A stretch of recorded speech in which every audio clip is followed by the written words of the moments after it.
para mí tiene un plus. A ver. Porque ella para mí fue un gran, digamos, parte de mi tribu. Es un verdad. momento muy, muy especial. Es verdad, es verdad. Nos conocimos como en las redes, ¿no? Así como medio así. Y fue como vos y yo. Bueno, sí, ponele. Hace muchos años, pero fue así. Pero fue un gran sostén para mí. Es parte de esa nueva piel. Es verdad. Participó de un capítulo donde hablamos de un montón de cosas muy profundas.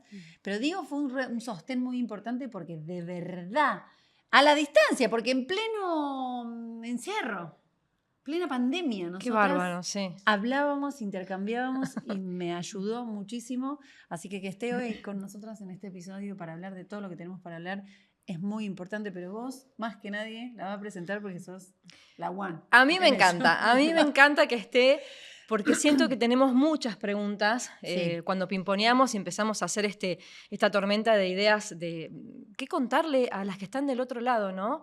Creo que nos vamos a quedar hasta cortas, mirá lo que te diría. ¿Quién es? Ella es María Agustina Capurro, es psicóloga y como vos bien dijiste, hace orientación perinatal y, vos decime si lo digo bien, y reproductiva. Y lo que más me gusta es que acompaña crisis y procesos vitales. Y aclaro algo porque no es un dato menor, cuando digo reproductivo también es no reproductivo. Estás en ese momento donde las cosas se complican. Así que bienvenida, gracias. Es un placer tenerte. Gracias a ustedes por esta bienvenida, estas palabras que me conmueven un montón. Bueno, pero porque ha sido recíproco. No. Sí, pero de hecho no nos conocíamos sí. y fue como para mí fue un colchón de contención tan grande. Me escuchaste como en los peores momentos de mi vida. Bueno, en los peores y en los mejores también, ¿no? Los más ambivalentes, ¿no? Era como una cosa muy loca y después, bueno, es que la maternidad es eso. Sí. La maternidad es ambivalencia pura y no solo la maternidad, sino también la búsqueda, ese proceso, toda esa conciencia previa, ¿no? Sí, no, y Agus además estuvo en toda la parte del duelo, post también, o sea, en ese bueno, combo. Maternidad y duelos conviven también, ¿no? Y de eso hablamos en esa nueva piel, claramente. Pero hoy vamos a hablar de un montón de cosas. Cuando hacíamos el punteo de todo lo que haces, además, y lo lindo que lo haces, y la calidez que tenés para hablar y acompañar es una maravilla. Digo, hay un montón de otras aristas que no se hablan, ¿no? De todo lo que significa el después. El durante, el después. El antes. Y el antes, sí, ¿no? Que eso es lo lindo de lo perinatal, ¿no? De todo lo que está alrededor de un nacimiento. La periferia. ¿No? Que es mucho, que es muy conmovedor, que se pone mucho en juego porque es el cuerpo, porque son las emociones, porque es la identidad, porque son los vínculos, porque es la relación con una misma, con su propio deseo, con escucharse, con los tiempos, que no siempre son los que se esperan, los que deseamos, los que se pueden. Entonces realmente es un periodo de la vida de mucha sensibilidad y de vulnerabilidad psíquica, que a mí me interesa nombrar eso porque también no es un momento de alto cuidado de la salud mental, ¿no? Que requiere un alto cuidado. Entonces, bueno, eso hace que este trabajo sea tan desafiante en algún punto, ¿no? Porque acompañar deseos o preguntas en relación al deseo, procesos, me refiero a, bueno, embarazos que no siempre llegan, embarazos que llegan y se interrumpen, embarazos que no prosperan, embarazos que son de riesgo o que ponen en riesgo o... Claro. Hay muchas realidades, ¿no? Cuando uno va historia por historia, que eso es lo interesante de hablar en plural de esto, ¿no? Porque es muy historias y tránsitos muy singulares, muy caso a caso. Pero bueno, al mismo tiempo nos encontramos con situaciones que nos atraviesan a muchas, y me incorporo ahí en ese muchas porque también soy mamá, de esta ambivalencia que vos nombrabas, Nana, ¿no? De esto de a veces sentir que es lo mejor y lo peor y lo más duro y lo más hermoso al mismo tiempo. Es un movimiento identitario, como decíamos la otra vez. ¿Y qué pasa con eso? ¿A dónde queda la mujer? ¿Cómo va trasladándose la mujer en ese proceso, no? Sí, ese es el gran desafío, creo, de lo que se escucha también en relación a esto, ¿no? Como ya no soy yo, perdí mi tiempo, mi cuerpo, no sé qué quiero, no sé qué puedo, ¿no? Como, también porque socialmente hay una mirada muy romantizada o edulcorada en relación a este bebito que llegó, esta bebita que llegó, qué lindo momento, estás contenta, estás feliz, ¿no? Y las respuestas a veces, ¿no? Son más prearmaditas, pero que si uno va un poquito más allá, bueno, o sea, aparece todo esto. Hay como una, tal cual lo que decís, prearmado y como anticipado a lo que la sociedad impone, como lo que tiene que sentir una madre inmediatamente cuando recibe a su hijo, ¿no? Malditos mandatos. Que creo que claro, que lo habíamos hablado. Claro. Esta cosa de decir, no, vas a amarlo y no sé qué. Y en el libro un poco hablábamos de esto, y que en realidad es un ser que uno lo idealiza porque lo está llevando 9 meses, pero una vez que sale del otro lado de la piel, te tenés que empezar a relacionar con ese ser que uno desconoce. ¿Sí? Y empezar a esta cosa del apego y de encontrarte con ese nuevo ser humano que va a ser responsabilidad para toda la vida. Totalmente. Y hay un montón de contradicciones y de nuevas preguntas que te haces y que te deja en jaque y que quizás, un montón de veces. Perdón, y agrego algo, y te doy pie porque seguramente todo esto te va a disparar un montón de respuestas. Agrego algo que para mí no es un dato menor, es que quizás hasta que nace, si bien uno lo tiene en la panza, lo siente mover y es lo más hermoso del mundo, no conectás de la misma manera que cuando estás fuera. Es como que vos decís, bueno, sí, lo amo, es mi hijo, pero cuando sale ahí realmente aparece ese vínculo y hasta te sentís culpable de no sentir lo que deberías sentir cuando está en la panza. Sí. ¿No? Bueno, porque hemos comprado y nos han vendido, ¿no? Como muchas escenas en relación a que el amor a primera vista y que el contacto es automático y que ese amor es instintivo y ya sabemos que el instinto maternal es una construcción social, pero que en realidad el instintivo no tiene nada porque nosotras como mujeres, especie humana, estamos atravesadas por muchas variables que no son solo las biológicas, ¿no?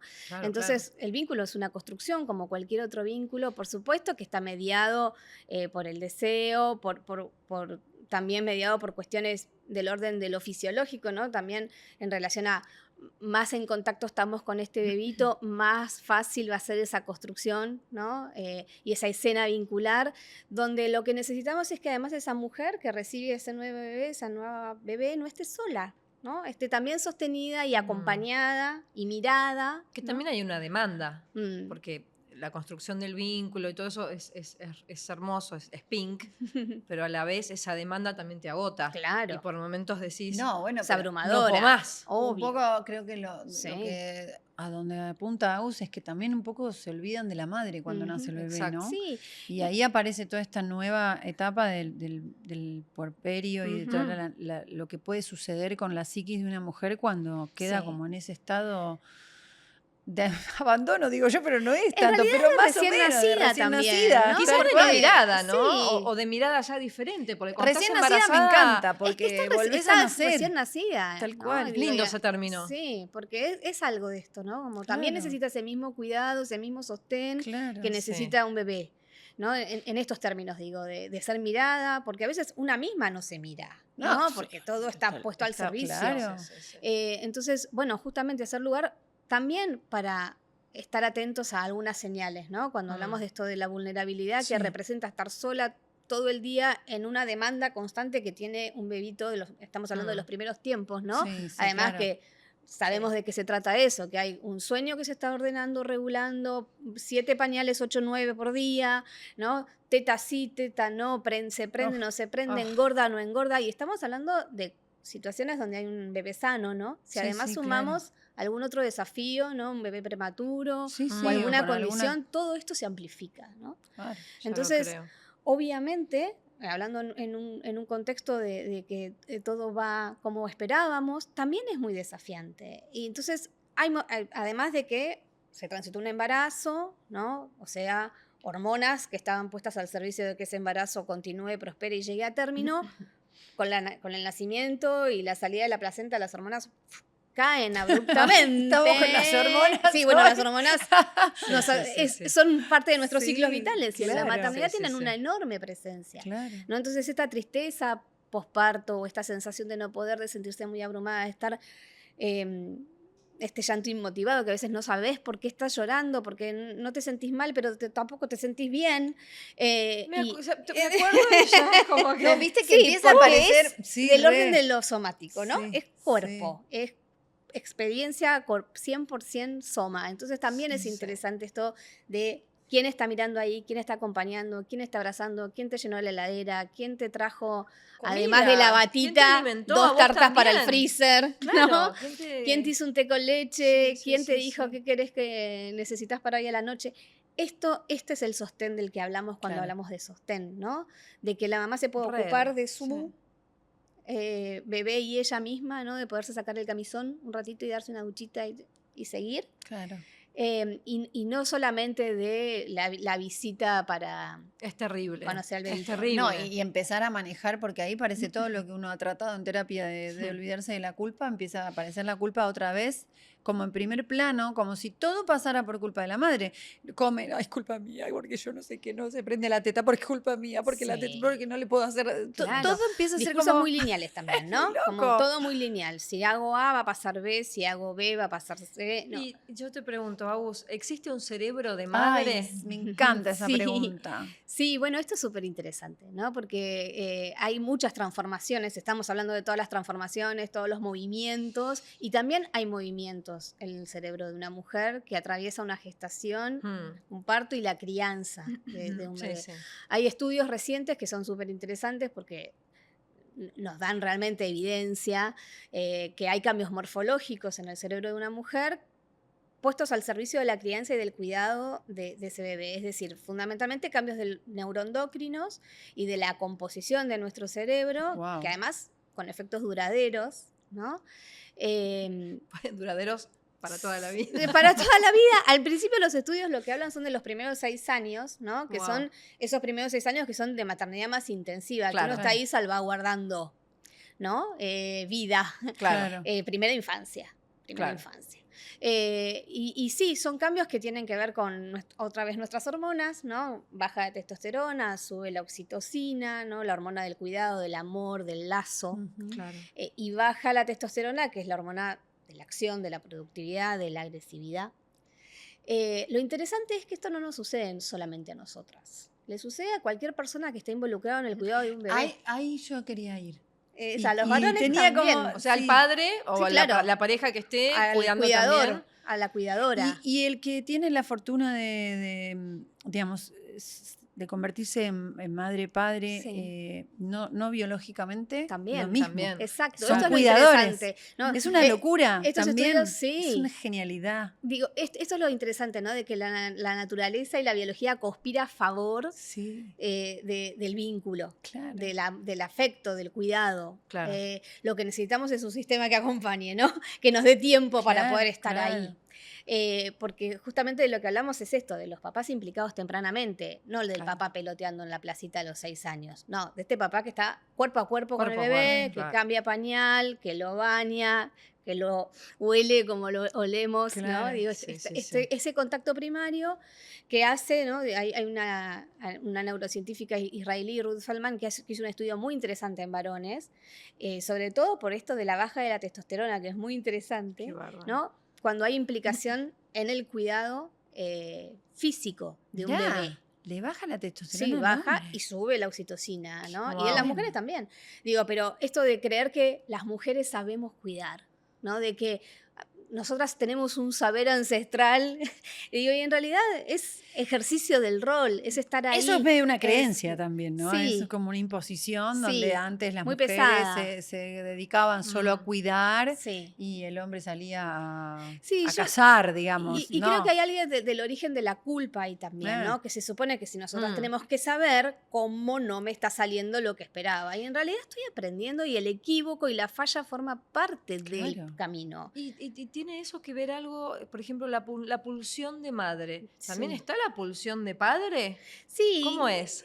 En realidad es más, pienso que es lo que tenemos que pensar es en el deseo, ¿no? Que es esa construcción tan difícil de rastrear, porque cuánto hay de deseo, cuánto hay de mandato, cuánto hay de aspiración, cuánto hay de comparación, que eso es lo interesante muchas veces en los espacios psicoterapéuticos, que bueno, que uno trabaja mucho en rastrear cuando deseo, ¿qué deseo? ¿Qué es lo que estoy deseando? ¿No? Y en realidad... es un juego de palabras maravilloso. Sí, porque a veces el armado de una familia, ¿qué estoy deseando ahí? ¿Cuál es mi búsqueda en ese deseo? Que también, cuando vos decías, Nana, en mi presentación de acompañar desafíos o tránsitos reproductivos, también es acompañar los no reproductivos. Bueno, ahí vamos a ir también porque es un temón. Muchas veces me acompañando a mujeres que desean ser madres y no lo logran, ¿no? Bueno, también hay todo un desandar de ese deseo, de movilizar el deseo, ¿no? Ya que entraste en ese caminito, nos escribieron muchas mujeres cuando hablamos de estos temas y con mucha tristeza o nostalgia, o nos hablaban de esto, ¿no? De quienes han deseado y no lo han podido lograr por las razones que hayan sido. Qué difícil, ¿no? El proceso de eso, de desandar ese deseo y aceptar una nueva realidad que no va a ser como una la soñó, la esperó. Otro duelo, ¿no? Un duelo más deslegitimado, porque es muy difícil nombrar, ¿no? Que estoy duelando algo que nunca tuve. Claro. Es más difícil de elaborar, incluso de legitimar socialmente, ¿no? De visibilizarlo. Pero justamente es esto, ¿no? Desandar un trayecto vital que uno imaginó, trabajó para que se hace hacia un lugar y finalmente no sucedió, ¿no? Lo interesante, pienso ahí, y para mí siempre es un desafío acompañar esos trayectos de vida, pero también mujeres. Es de mucha potencia, porque es un camino de autoconocimiento enorme. De mucho crecimiento, de movilizar, ¿no? No se trata de encontrar un reemplazo, pero sí de desplazar ese deseo hacia otros proyectos deseantes. Claro. Nosotros no solamente deseamos una cosa en la vida, ¿no? No, y tampoco es interesante verlo así. Tampoco somos eso nada más. Claro. Bueno, somos esto un también montón de otras cosas. Algo para desarmar no socialmente. No nos define si somos madres o no, o si logramos. Claramente, si lo tenés el deseo está bueno, pero somos un montón de otros deseos. Sí, que muchas veces, ¿no? Esta sensación de que uno está sobre el otro, ¿no? Y ese es el trabajo ahí. De Yo conozco un matrimonio que intentaron muchos años tener un hijo y como no lo lograron, se compraron un bar. Qué bueno. Entonces pusieron toda su energía y todo. Entonces ellos te dicen, nuestro hijo es este bar. Y continuaron juntos. Eso también es interesante para desarmar una creencia de que muchas veces... ¿no? Y por supuesto están en el bar, yo te diría que casi 24/7. Les va bárbaro, todo genial. Bueno, encontraron ese otro deseo. Energía ahí.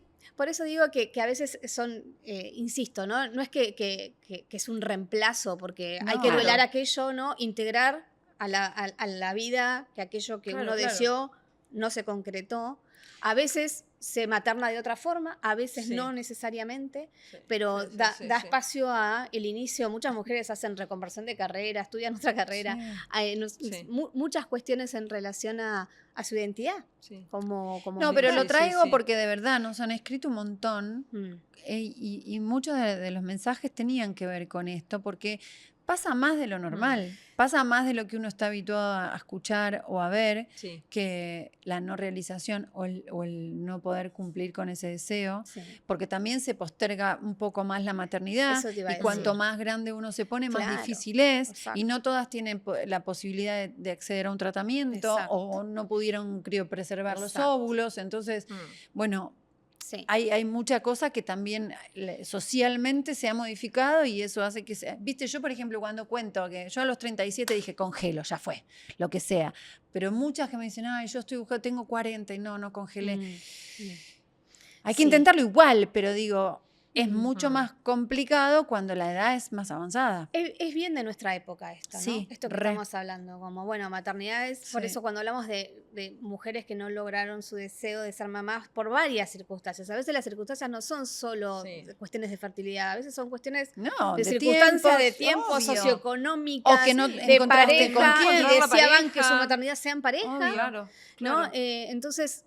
Son muchas las circunstancias, pero es cierto que hay un corrimiento, ¿no? en las edades y esto hace además de cuestiones específicas de natalidad global, ¿no? 1 de cada 6 parejas personas, dice la Organización Mundial de la Salud, transita desafíos reproductivos. Wow. 1 de cada 6 es mucho. Es ahora esto que está pasando. Sí, sí. Entonces, esto también, ¿no? Digo, ya no forma parte de una realidad lejana, sino que convive. Está bajando igual un poco la natalidad y el deseo. Sí, hay una declinación poblacional fuerte. Tremendo. Igual yo creo, como vos decías recién, que es muy de nuestra generación. Yo tengo 3 hijos y yo los escucho hablar y lo tienen muy incorporado, el de, bueno, si me caso o no, si soy madre o no, si deseo tener hijos o capaz no. Manejan siempre las 2 posibilidades. Hay una generación que tiene muy claro que ni loca. Sí, sí, sí. ¿Viste los tener hijos.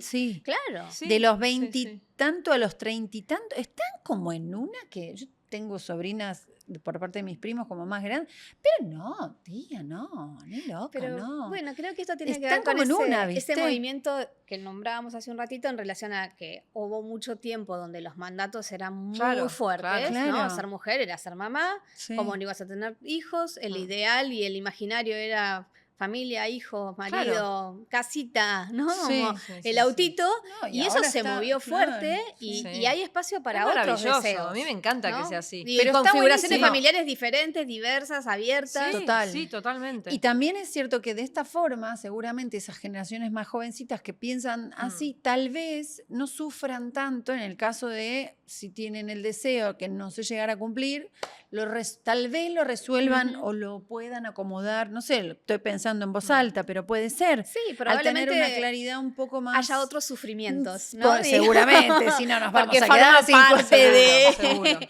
la experiencia humana. Claro, digo, pero seguramente no sé, digo, hay corrimientos. Por eso es muy importante la lectura epocal, ¿no? No es lo mismo nuestras mamás, cómo fueron, ¿no?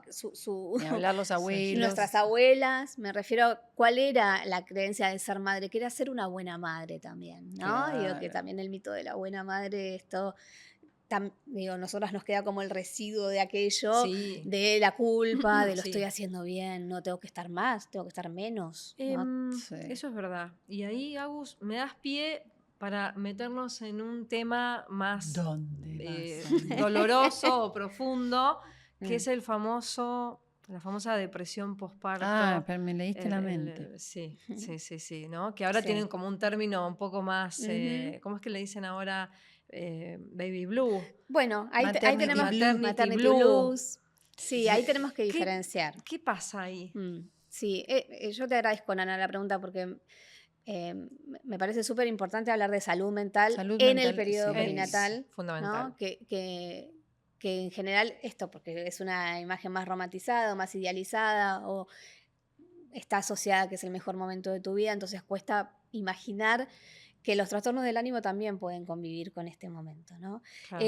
Tenemos que separar ahí, una cosa es depresión posparto, ¿no? Que estamos hablando de una entidad, de un trastorno del ánimo perinatal, que va a necesitar probablemente apuntalamiento y acompañamiento profesional. ¿Sí? La depresión posparto. La que posparto, no es lo normal. La que se escapa de los cánones normales de una mujer. Exacto. A ver, por un lado, muchas mujeres en su posparto tienen su primer episodio de depresión. Algunas, si rastreamos en algún otro momento de su vida, ya han tenido alguna vivencia de una depresión en la adolescencia o en los 20, ¿no? O hay antecedentes de depresión en la familia, y ese también puede ser un indicador de mayor prevalencia de que aparezca una depresión en el posparto. Con lo cual esa es información súper importante para que los obstetras chequeen, para que las puericultoras chequeen, ¿no? Digo, para todos los profesionales que están cerca de una mujer embarazada.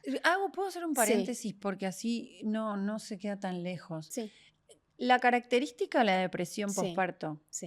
¿cuál sería? Porque, digo, yo memoria en mi caso es casi que no corre como, no cuenta como, porque con el duelo yo atravesando casi que ni me di cuenta si tuve depresión posparto o estaba duelando. Todo el combo tuvo. Pero digo, debe haber algunas características como más llamativas para entender cuál es la depresión posparto y cuándo estás pasando un puerperio como normal, digamos. Una tristeza puerperal, un baby blues, un maternity blues es lo esperable. ¿Sí?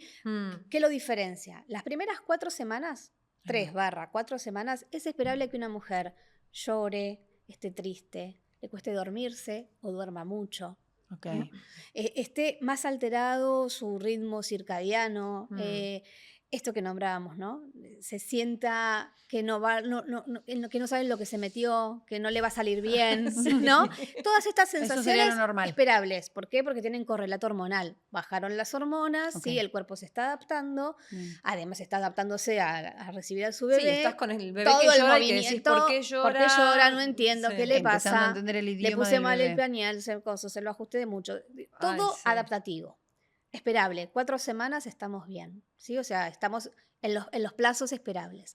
Si pasas esas 4 semanas, algo de esto quedó ahí, instalado, persistente, un insomnio, trípode, sueño, alimentación, vida social. No quiero ver a nadie, no quiero que nadie venga, no quiero que nadie no me arreglo, no me levanto, no me baño, no quiero estar en contacto con mi bebé. Que lo cambie otro, que lo bañe otro, me cuesta estar en contacto con mi bebé. Ahí hay alertas. Ahí hay alertas, ¿no? Está más robotizada, le cuesta alimentarse o come demasiado, ¿sí? Digo, todo lo que se empieza como a desregular, a desordenar, pero sobre todo a instalar en el tiempo. ¿Sí? Después de las 4 semanas. Exacto. Si vemos que ya tenemos un bebito de 2 meses y la mamá sigue con algo de esto persistente, mucho llanto, mucha angustia, una conducta más robótica con su bebé. O sea, esto que nosotros imaginamos. Como en piloto automático. En piloto automático. Este es un punto para hacer una consulta. ¿Consulta con quién? Puede ser con el mismo obstetra que viene haciendo el seguimiento, ¿no? Con el pediatra de ese bebé, ¿no? Puede ser esa la puerta de entrada para una consulta de salud mental. ¿Sí? Sin estigmatizar, sin asustarse porque algo de esto esté ahí. Por el contrario, cuanto más oportuno sea el abordaje, mejor. Más a tiempo. Más a tiempo. Ahora, hablamos de depresión, a veces son otras los trastornos del ánimo. Los voy a nombrar rapidito. Hablamos de depresión porque tiene mayor prevalencia, pero pueden ser trastornos de ansiedad, ¿sí? Trastornos, ataques de pánico, una conducta más ansiosa, muchas veces convive con la depresión. Pueden ser también trastornos obsesivos compulsivos, hacer una conducta más a repetición, ¿sí? O tener pensamientos intrusivos, pensamientos más catastróficos también tiene mucha presencia en los puerperios. Wow. ¿Sí? Y por último, últimas 2, con menos prevalencia, estrés postraumático, ¿sí? O sea, a veces muy asociado a un embarazo con muchas dificultades o muy medicalizado o donde se sufrieron maltratos o destratos médicos o violencia obstétrica, podemos encontrarnos con trastornos del estrés postraumático. Y por último, la psicosis posparto, que tiene una bajísima incidencia, pero que también existe, ¿sí? Que estamos hablando ya de un estado más grave, alterado mental. Alterado mental, sí, de alucinaciones, delirios. Wow. ¿Sí? Muy bajita la prevalencia, sí, 1 en 1000, pero puede suceder. ¿Sí? Entonces, son alarmas. Insisto, periodo de vulnerabilidad. Claro. Antes, la sensación de que el embarazo era un protector, de que estaba todo bien. Por el contrario, es un periodo altamente sensible que necesita mucho acompañamiento social, afectivo, físico, familiar, doméstico, ayudar con lo otro, con todo lo satelital para que esa mamá pueda estar ahí y no ocupándose de ella con su Yo bebé. pienso también un poco, yo tengo 3 hijos y la del medio fue prematura, nació a las 30 semanas, yo vivía en el exterior, éramos solos con mi ex marido y yo ya tenía Trini que tenía 3 años. Y Emilia decide venir a las 30 semanas y queda internada casi 2 meses.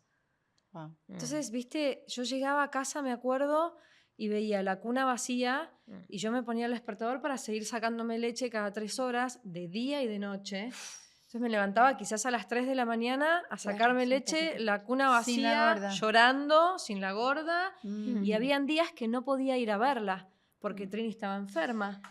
No. Bueno, pero pienso en esa mamá también de bebé prematuro. Sí, por supuesto. Y la verdad, si vos me preguntás, si yo estaba deprimida, seguramente. Pero tenía un ritmo. Claro. Porque Trini no iba al jardín, la tuve que meter sin adaptación, sin nada, de un día para el otro. La senté y le dije, hija, ¿pasa esto? 3 años tenía, 3 años y medio.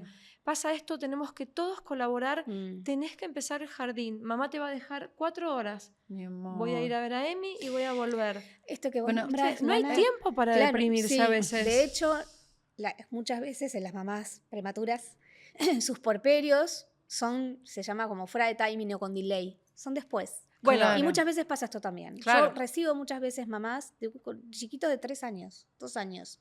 Recién ahí hay algo del orden de hacerse la pregunta por todo esto que pasé, Claro. ¿no? Empieza a haber espacio para la angustia, para la pregunta, para querer tramitar algo. Sí, cuando te exacto. aquietas, ahí entra la angustia por la ventana. Exactamente. ¿no? Que En las decís, mamás prematuras esto es muy, muy esperable, ¿no? Que lleva a la situación o sea, a es actuar. una ¿cómo se dice? Una depresión tardía. Sí, tardía. Claro, O un tardía. puerperio tardío. A veces no es una depresión necesariamente, pero se entra en puerperio cuando recién el bebé está en casa, Claro. cuando se puede empezar a armar una rutina, Claro. cuando se Claro. puede empezar a alojar una dinámica familiar distinta que no esté con el hospital de por medio, ni con lo traumático que sabemos que es transitar por una unidad de cuidados intensivos neonatales, que es sí. muy Ay, fuerte. no, sí. No. Eh, Es horrible. además hay como un contacto que siempre entre la vida y la muerte estamos muy Sí. presentes en la maternidad, ¿no? Pero acá está muy ahí, Sí. ¿no? Sí. Se corrió el velo, no se corrió la cortinita y está presente la posibilidad de que Sí. algo de esto no suceda, entonces, Mm. digo, de que continúe la vida. Y eso también tenemos que acompañarlos, ¿no? Fallecimientos intraútero, fallecimientos en los primeros tiempos, primeros meses. Los duelos perinatales y gestacionales son procesos también que se viven a veces muy puertas adentro y Qué que importante, necesitamos ¿no? nombrarlos. Pedir ayuda. Sí. Qué importante. ¿Por cuánto pasamos? Y quizás a veces ni nos damos cuenta, estamos No, en piloto y automático. solo te das cuenta cuando puedes sentarte y sí. hablar de esta forma y desde otro lugar empezar a escuchar como Sí, las sí. voces que son cosas que tal vez nos tocaron de cerca y si no las estás escuchando que te la dicen, la pasás de largo. Sí. Sí. Por eso yo agradezco un montón, ¿no?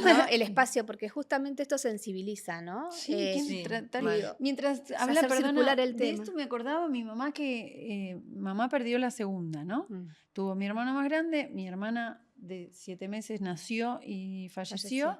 Después al toque vino mi hermana, después vine yo. Y cuando yo más grande le preguntaba, mamá me decía, yo no tenía tiempo. Claro. Yo tenía aquel de tal, ya había nacido Guille, no tuve tiempo, me decía, mirá vos. No tuvo tiempo de procesar No. la pérdida real de un bebé, ¿viste? Decís, pucha, y real, que después no se cuestionó demasiado, evidentemente le debe haber hecho mella en algún otro lado. Y eso, ¿y dónde Pero, queda y todo bueno, eso? y ¿Viste queda, como la queda canción de ahí, Diego después Torres? capaz ¿A dónde queda. va todo? Sí, todo eso forma parte de nuestras historias y las Obvio. historias transgeneracionales también son muy Claro, interesantes, claro. ¿no? Digo, para hacer lectura Claro. de eso. Y también época, otra vez, ¿no? Otra vez época, otras Sí, maternidades. donde la mujer tiene el rol más importante de sostener, cuidar, amamantar, Sí, todo dentro de casa, sola. puertas adentro, lo reproductivo solamente de ella, Claro. poco compartido, ¿no?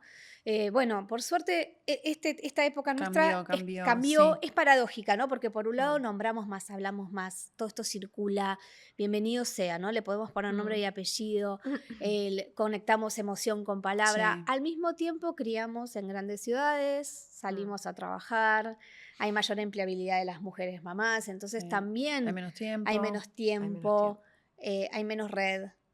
Hay menos vecinas que conocemos y que nos pueden dar una mano con el bebito. Hay más individualismo. Hay más soledad. Sí. Hay más soledad. Por Entonces suerte, es paradójico, ¿no? Igual uno trae lo que mamó y conoció, ¿no? Más allá de eso, uno va, por lo menos yo armo. Después de todo uno empieza a armar red. Sí. Tienes al vecino al lado, de frente, que la mami de acá, que, viste, como que... Sí. Y esto de que alguna vez pudimos hablar y que Sí. también lo pusimos en el libro, al maternar sin ser maternada, también uno como que necesita indefectiblemente generar vínculos para que te acompañen. Sí, y habiendo aprendido, por suerte, a que eso tiene que suceder. Claro. Por eso, como decís, es tan importante que se hable de esas cosas. Exacto. Esto y sensibilizar, ¿no? El término más en psicología hablamos de psicoeducar, ¿no? Porque es esto, ¿no? Sí, educar totalmente. en términos de salud mental. ¿De qué estamos hablando? Claro. Estos son factores protectores de la salud mental. Cuando nosotros tenemos sensibilidad por lo que el otro está transitando, podemos empatizar con su proceso, podemos estar cerca, podemos estar pendientes, podemos armar, ¿no? lazo con otros. Te pasa eso, viste, que a mí me pasa con ciertos temas, viste, que escuchás hasta en un TikTok te digo, lo que sea, y te resuena, y te quedas pensando y decís, pero es verdad, sí, puede ser que esa persona sea así, o puede ser que me haya pasado esto. No, y uno empieza a tener más herramientas de alguna manera. Ya que lo registres, es un montón. Sí, es un montón. Es un montón. Por eso a mí me parece importante que estos temas se hablen en todos lados. Estos no son temas de mamás. Estos son temas de mamás, de papás, de jefes que tienen una persona en su equipo, una colaboradora en su equipo que está embarazada o que vuelve de una licencia por maternidad, de su compañero de trabajo, de todos los que estamos acá. Este es un tema que nos atraviesa porque todos somos hijos, todos fuimos hijos. Y digo, más allá de si seremos o no padres o madres, ¿no? Entonces, este es un tema que nos convoca a todos también para pensar en cómo fuimos maternados, ¿no? Cómo fueron nuestras crianzas, que es un punto de pregunta muy presente cuando nace un bebé o cuando criamos, ¿no? Bueno, esto no lo quiero repetir, esto no quiero volverlo a hacer, esto lo quiero hacer distinto. Al mismo tiempo, si hay una pareja ahí, el otro, la otra, ¿qué trae de su casa? ¿Qué trae de su propia crianza? Claro, ¿no? Armar equipo. Claro, ahí está el tema, que cada uno viene con su background. Claro. Y de repente tenés que alinearte para una vida nueva. Es laburazo. Es maravilloso y es un desafío enorme. Enorme. Pasar de pareja a pareja parental es un trabajo fuertísimo, muchas veces, ¿no? Difícil de se lleva puesta a muchas parejas. Superar, sí, claro. Y yendo a ese punto, pensaba lo que hablábamos hace un rato de esto de cuando el deseo no se concreta y pasa que no sucede con la pareja. ¿Y qué pasa con la pareja? Porque hay muchas parejas que continúan, pero hay muchas otras que empiezan también la acusación, ¿no? Hay mucho. Es porque vos, es porque ¿qué? Se termina Sí, que no se ponen de cortando. acuerdo. Y a ver, yo introduzco a alguien más. ¿Qué pasa con la llegada del segundo hijo? Bueno. ¿Qué terremoto, ¿no? Yo que vuelvo a decir, yo que tengo 3, para mí el que más me costó fue complicado. Pobre, el del medio me costó porque era prematura, pero más allá de eso, el segundo para mí es el que desordena toda la rutina. Es como la segunda función. Claro, porque el tercero ya está, ¿viste? El tercero es como que pobrecito sobrevive y se acomoda a lo que haya. Pero el segundo es como una sucesión de hechos que si quiero hacerlo bien, pero ya lo sé, no lo sé si lo sé, ¿no? Sí. No sé. Bueno, depende de cada niño también. Depende de cada niño, y cada niño y cada niña trae su propia impronta a esta familia. Es cierto que hay ahí ya una dinámica que preexiste, ¿no? Claro. Ya hay un papá y una mamá, ya no hay solamente una pareja, ¿no? Ya hay un papá y una mamá, ya hay tareas de crianza y cuidado y hay un conocimiento. Un ya componente, claro. O sea, hay algo recorrido que bueno, marca una diferencia y hay un personaje que se suma, ¿no? a la escena. Pero creo que el desafío es la bimaternidad. O sea, maternar a 2 personas diferentes es desafiante, porque esto que te funcionó muy bien con el primero, con el segundo, probablemente hay que poner a jugar otros recursos. Eso que dicen, yo quería a todos por igual. Es mentira. Agus, pero desmitifiquemos eso, por favor. A ver, vos tenés a uno. Perfecto. Ya conocés, sí vas a saber si tose de una forma, como qué le pasa, si el pedito no sé qué. Eso lo vas a saber. Pero hay un montón de otras cosas que ese bebé te va a traer nuevas, que vas a ser novata otra vez. Sí, otra vez. Digo, esto que dicen, ¿no? Como son hermanos de distinta madre. Aunque la madre sea la misma, es otra madre. Es otra, porque es otra persona, claro. Exactamente, o sea, es otra persona. Y además realmente impacta en la configuración y en la dinámica de la familia, ¿no? Digo, a veces el desafío de la pareja es, cuando hay 2, cuando hay 3, cuando hay más de uno, ¿no? Que quedan repartidos. ¿No? Cuando hay una sola es muy probable, uno solo, muy probable que la escena sea vamos al circo, vamos al cumpleaños, vamos al shopping, vamos a caminar, vamos al picnic. Acá es, bueno, si vos la llevas acá, yo aprovecho y me voy con ella. Y empieza a hacerse una dinámica, ¿no? Que después va a necesitar también puntos de encuentro. Es un plus psíquico adicional, ¿no? Como todo vínculo. Hay que hacer un esfuerzo para hacer un ensamble novedoso. Claro. A veces, ¿no? Bueno, esto trae mucho oxígeno, hay un lazo fraterno también que arman lo propio, y eso para los padres también es muy gratificante. Pero nada hay garantía, ¿no? También esto es interesante porque es esta fantasía de darle el hermanito, de darle la hermanita. Odio cuando dicen eso. Detesto eso de le voy a dar el hermanito a fulano. No, vas a traer otro hijo al mundo. No le tenés que dar nada a esa otra criatura, porque si no estás dándole un lugar bastante desagradable al que viene. Tramposo, además. Es que claro, que venís a este mundo para ser compañero de este que está. a cuidarlo. No, yo siempre... no, pero hay que corregir. ¿Le vas a dar un hermanito a Emma? No, no le voy a dar un hermanito. En todo caso, tendré otro hijo. Sí, además otra vez que hablamos esto de, otra vez como lo de el amor a primera vista, ¿no? Que sean hermanos, no hay garantía de que se lleven bien, de que sea un lazo para toda la vida. ¿Cuántos hermanos, hermanas conocemos que...? No. Sí, digo, cual. Que no sucede ahí. Después se construye o no. Hay toda una construcción que no tiene solamente que ver con que nazca otro hermano u otra hermana. Por eso esto de realmente hablar de qué hablamos cuando hablamos de traer una persona, otra persona al mundo. De que nazca un nuevo integrante. ¿Y el cerebro de la mujer vuelve a deformarse? Sí, pero hay huella. Quedó como, hay huella. No, pues hay como una deformación en el cerebro. No, pero no es una deformación. Termina tu cerebro, es una cosa... Son cambios morfológicos. Sí, bueno, claro, otra vez. Porque otra vez. O sea que el mío se deformó 3 veces. Así estás, amiga. Así bueno, pero hay estudios que dicen que son cerebros más jóvenes también, más longevos, porque esa plasticidad, esa neuroplasticidad lo hace más elástico. Lo hace más resiliente, más adaptado. Qué bárbaro. A mí me queda corta la charla, me queda corto Aproveché el que tenemos un toque sin más. ¿Hiciste así? Yo lo que quiero saber es, me interesa volver a este tema de la depresión y todo. ¿Cuál sería, no sé si decir tu consejo, pero me gustaría... La mirada. Me gustaría que quede un mensaje, porque de verdad...